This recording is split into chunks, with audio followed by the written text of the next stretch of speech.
Au cinéma donc ce matin, un petit peu en avance, on est mardi, Oui. voilà, comme ça vous avez le choix pour demain.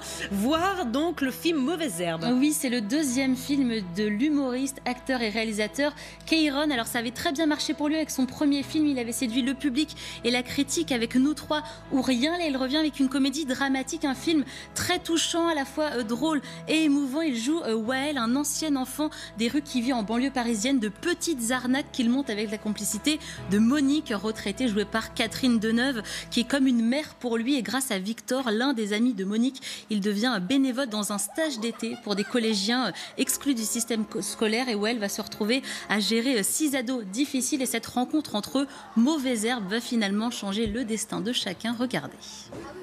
On va voir comment ils s'en sortent. Il a de la ressource. Moi, je vais vous apprendre des vrais trucs qui vont vous servir dans la vraie vie. Brossez-vous les dents. Les esclaves, à l'époque, c'était en fonction de leurs dents qu'on décidait s'ils restaient en vie ou si on les tuait. Surtout toi.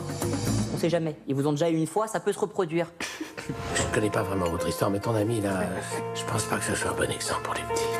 On lui a beaucoup pris à ce gamin, mais il a un bon fond. Moi, je suis pas doué pour parler aux gens. Jimmy, pourquoi tu veux pas parler? Si moi parlais, enfant rigolait moi. N'oublie pas qu'un enfant qui cause des problèmes, c'est avant tout un enfant qui a des problèmes. Et alors vous avez noté que le casting était assez surprenant pour ce film. Mais oui, Pascal, l'humoriste le plus trash de la scène française, qui se retrouve à diriger et à jouer avec deux monuments du cinéma français. C'était vraiment alléchant sur le papier et ça fonctionne. Catherine Deneuve a dit oui à ce rôle de femme arnaqueuse de classe moyenne, mais qui a bon fond. Elle a un look, Catherine Deneuve, scénario. Ah oui, alors là, il y a une scène superbe, version un petit peu racaille. Vous allez beaucoup rire.